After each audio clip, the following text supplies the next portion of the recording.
امریکی ریاست ورجینیا میں 7 نومبر کو مقامی سطح کی نشستوں پر الیکشنز ہونے جا رہے ہیں اور یہی وجہ ہے کہ ریاست بھر میں الیکشن کیمپین کے والنٹیئرز اپنے امیدواروں کی کامیابی کے لیے پورا زور لگا رہے ہیں۔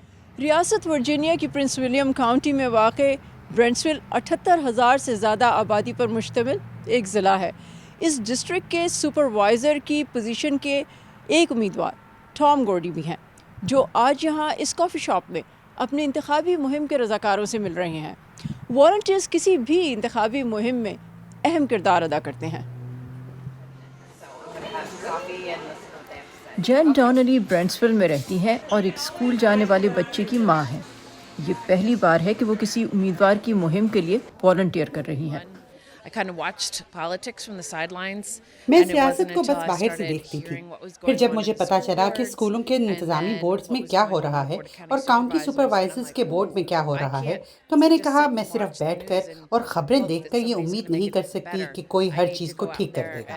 مجھے باہر نکل کر یہ یقینی بنانے کی ضرورت ہے کہ وہی لوگ منتخب ہوں جو میرے اور میرے خاندان کی بہتری کے بارے میں سوچتے ہیں۔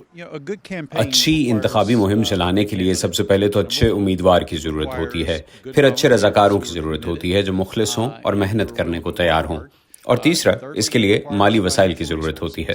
سن 2000 میں دی پولیٹیکل سائنس ریویو میں شائع ہونے والے ایک مطالعے سے پتہ چلتا ہے کہ انتخابی کیمپینز میں ووٹرز کا رد عمل بہت حد تک اس بات پر منحصر ہوتا ہے کہ کسی امیدوار کے رضاکار کس قسم کی معلومات ووٹر تک پہنچاتے ہیں اور کس قسم کا تاثر قائم کرتے ہیں۔ کہا جاتا ہے کہ والنٹیئر کسی کیمپین کو بنا یا بگاڑ سکتے ہیں۔ کیا محنت اور اچھے ارادوں کے باوجود کوئی والنٹیئر اپنے امیدوار کی انتخابی مہم کو نقصان پہنچا سکتا ہے؟ آپ کچھ غلطیاں کر سکتے ہیں اگر آپ بہت زیادہ دباؤ ڈالیں یا اگر آپ لوگوں کے ساتھ بحث کرنے کی کوشش کریں تو اس کا فائدہ نہیں ہوتا۔ تو بس صاف بات کریں، جس بات پر آپ کو یقین ہے اور کیوں ہے، اور انہیں وہی معلومات دیں جو آپ کے پاس ہے۔ Saba Shah Khan, Voice of America, Brentsville, Virginia.